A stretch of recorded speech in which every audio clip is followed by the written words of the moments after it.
ಅವ್ರಿಗೆ ಮಾರಾಟ ಮಾಡ್ತಾರೆ. ಅವ್ರಿಗೆ ಯಾವುದೇ ದಾಖಲಾತಿ ಇಲ್ಲ. 10 ಎಕರೆ ಮಾರಾಟ ಜಮೀನು ಐತೆ ಅಂತ ಮಾರಾಟ ಮಾಡಿದ್ದಾರೆ. ಮತ್ತೆ ಬಡವರಿಗೆ 50 ಎಕರೆ ಜಾಗ ಸರ್ಕಾರ ಕೊಟ್ಟಿಲ್ಲ. ಇದನ್ನ ಸಂಬಂಧಪಟ್ಟ ರೆವಿನ್ಯೂ ಮಿನಿಸ್ಟ್ರು ಮತ್ತೆ ಚೀಫ್ ಮಿನಿಸ್ಟರ್ಗೆ ರೆವಿನ್ಯೂ ಮಿನಿಸ್ಟ್ರು ಮಾಡಿ ಒಳ್ಳೆಯವರು ನಾವು ಜನ ನಂಬಿದ್ದೀವಿ. ದಯವಿಟ್ಟು ಯಾರೈನ ಸೆಕ್ರೆಟರಿನಲ್ಲಿ ಪಟ್ಟಣ ಏನೈತೆ ಅಂತ ನೋಡಿ ಅವರು ಬೇಕು ಎಲ್ಲ ಅವ್ರ 10 ಎಕರೆ ಐತಾ ಇಲ್ವಾ, ಆ ಜಮೀನು ಹೆಂಗ್ ಮಾರಾಟ ಮಾಡ್ತಾರೆ. ಇದನ್ನ ಒಬ್ಬ ಶ್ರೀಮಂತ ರಾಜಕಾರಣಿಗಳ ಮುಖಾಂತರ ಹೇಳ್ಕೊಂಡು ಬಡವರ ಜಮೀನಿನಲ್ಲಿ ಕಿತ್ತು ವಶ ಮಾಡ್ಕೊಂತಾವೆ.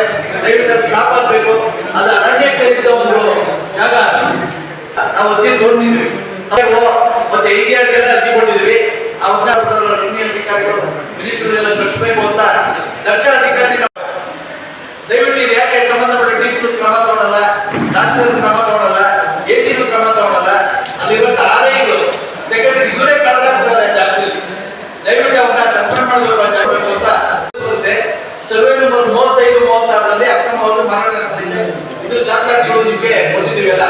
ಇದನ್ನ ವಿಧಾನಸೌಧದಲ್ಲಿ ಮಿನಿಸ್ಟರ್ ಚೀಫ್ ಮಿನಿಸ್ಟರ್ ವರ್ಗು ಲೆಟರ್ ಮಾಡಿದ್ದೀವಿ, ಡಿಸಿ ಮಾಡಿದ್ದೀವಿ, ಎಸಿ ಮಾಡಿದ್ದೀವಿ, ಶಾಸಕರಿಗೂ ಕೊಟ್ಟಿದ್ದೀವಿ. ಗ್ರಾಮ ಪಂಚಾಯತಿ 2 ಗ್ರಾಮ ಪಂಚಾಯತಿ ಮಾಜಿ ಅಧ್ಯಕ್ಷ ಈ ನಾರಾಯಣ ಆರೋಗ್ಯ ಸಮಾಜ ಸೇವೆಗೆ ಅಲ್ಲಿ ಅಧ್ಯಕ್ಷರಾಗಿ 4 ಅಧ್ಯಕ್ಷರು 40 ವರ್ಷದಿಂದ ಆ ಜಮೀನಿಗೆ ವ್ಯಾಖ್ಯಾನ ಮಾಡಿಕೊಂಡು ಅಧಿಕಾರ ನನ್ನ ಬುದ್ಧಿ ಇರ್ತದೆ. ಯಾವ ಆಟಗಳು ನನ್ನ ಕಾನೂನು ಗೊತ್ತಿರ್ತದೆ, ಬಡವರಿಗೆ ಏನು ಗೊತ್ತಿರ್ತದೆ.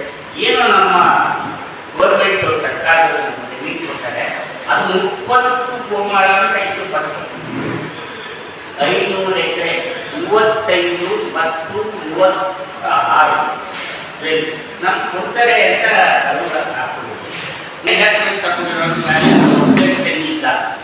ಕೊಟ್ಟೈತೆ ಗೌರ್ಮೆಂಟ್ ಅದು ಮಾಡ್ಕೋಬೋದನ್ನ ಅದು ನಮ್ಗೆ ಗೊತ್ತಿಲ್ಲ. ಈಗ ಬಡವರಿಗೆ ಇನ್ನೊಬ್ಬರು ನಮ್ಮ ಅವರಾದ ಮೇಲೆ ಅದು ನಮ್ಮ ಸೆಂಟ್ರಲ್ ಗೌರ್ಮೆಂಟ್ ಸೇರೈತೆ. ನಾವು ಬಡವರಿಗೆ ಯಾರು ಕೊಡಕ್ಕಾಗಲ್ಲ. ಏನು ಮಾಡೋದು, ಸೆಂಟ್ರಲ್ ಗೌರ್ಮೆಂಟ್ಗೆ ಅರಣ್ಯ ಕೊಟ್ಟ ಮೇಲೆ ಅದು ಆಗಲ್ಲ. ಆಮೇಲೆ ನಮ್ಮ ಎಸ್ಟಿ ಸೋಮಶೇಖರ್ ಇವರು ಆದಿ ಇದ್ದಾರೆ. ಅವ್ರ ಜೊತೆಗೆ ನಾನು ಸುಮಾರು ಅವ್ರ ಜೊತೆಗೆ ತಿರುಗಿ 20 ಡಿ ಕೆ ಸುರೇಶ್ ಅವರು ಏನು ಅಂದರೆ ಬಡವ ಕುಟುಂಬ ಪಾಪ ಅಲ್ಲಿ ಓರಿ ಮಾಡಿಸಿ ಬಸ್ಗೆ ತರಬೇಕು ಮಾಡಿಸುತ್ತಿರುತ್ತೆ.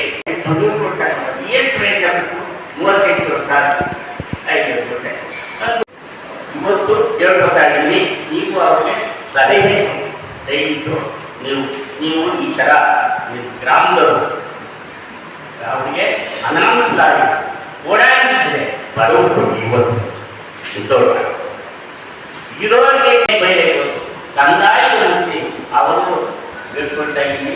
ಬಡವರು ನ್ಯಾಯ ಕೊಟ್ಟು ಮತ್ತು ನಮ್ಮ ವಿರೋಧ ಪಕ್ಷ ಅಶೋಕ್ ಅವರು ನಮ್ಮ ಯಾಕೆ ಅವ್ರಿಗೂ ಹೇಳ್ಕೊಳ್ತಾ ಇದ್ದೀನಿ. ಆ ಕೃಷ್ಣಪ್ಪನವರು 17 ಎಕರೆ ತಗೊಂಡು ಅದು ರೆಕಾರ್ಡ್ ಯಾಕೂ ಆಗಿಲ್ಲ. 20 ಗೋಮಾಳ ತಗೊಂಡು ನಾವು ಸಚಿವರ ಕಡೆ ಬೆದರಿಕೆ ಹಾಕಿ ಜನರಿಗೆಲ್ಲ ಅದಕ್ಕೆ ನಾವು ದಯವಿಟ್ಟು ಪತ್ರಿಕೆ ಕೊಟ್ಟಿಲ್ಲ.